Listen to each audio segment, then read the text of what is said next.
आपल्या यवतमाळ वाशिम लोकसभा मतदारसंघाची आज निवडणुकीची वेळ दिवस। आजच्या दिवशी आपल्या मतदारसंघातील सर्व मतदार येणाऱ्या 5 वर्षासाठी कोणता व्यक्ती खासदार म्हणून विराजमान होणार ते ठरवणार। आपल्या चॅनल मार्फत किती प्रमाणात आपल्या पुसद मतदारसंघामध्ये मतदान झालेलं आहे, कशा प्रकारे मतदान प्रक्रिया सुरू आहे, कशा प्रकारे अधिकारी कर्मचारी वर्ग तिथे उपस्थित आहे, हे एक आपण आपल्या चॅनलच्या मार्फत एक सांगण्याचा प्रयत्न करत आहे।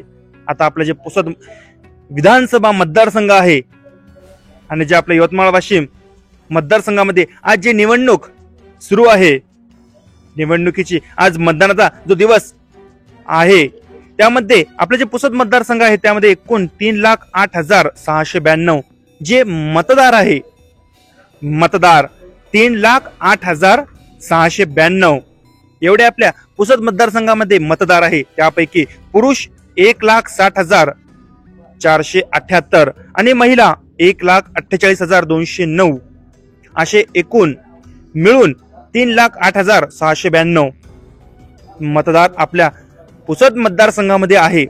त्यापैकी आपल्या आतापर्यंत सकाळी 7 वाजल्यापासून दिनांक 26 एप्रिल 2024 सकाळी 7 वाजल्यापासून दुपारी 1 वाजेपर्यंत एकूण 31.43% मतदान हे नोंदवले गेलेले आहे।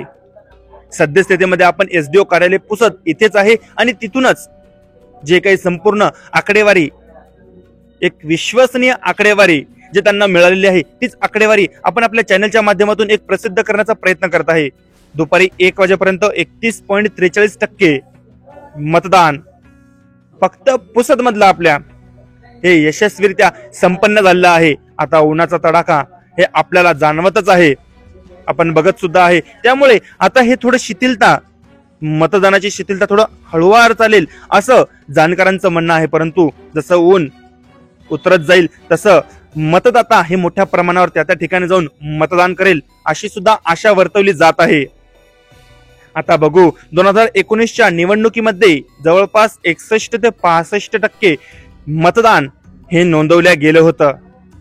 यावर्षी तो रेकॉर्ड मोडला जातो का किंवा त्यापेक्षा कमी मतदान हे नोंदवल्या जाते, याची सुद्धा संपूर्ण विश्वसनीय माहिती आपण आपल्या चॅनलच्या माध्यमातून प्रसिद्ध करू, वेळोवेळी प्रसिद्ध करू। नक्कीच तुम्ही हे संपूर्ण भाग, ही संपूर्ण शृंखला आपल्या सर्व मित्र परिवार, आपल्या सर्व फॅमिली गण त्यांना पाठवाल अशी मी आशा करतो। आणि सर्व जागरूक नागरिकांनी, सर्व भारतवासियांनी आपल्या पुसद विधानसभा मतदारसंघ, यवतमाळ वाशिम मतदारसंघातील सर्व मतदात्यांनी मोठ्या प्रमाणावर मतदान करावे असे आवाहन सुद्धा आपण आपल्या चॅनलच्या माध्यमातून करतो। अशाच प्रकारच्या बातम्यांकरिता बघत राहा द टाइम्स ऑफ पुसद। धन्यवाद।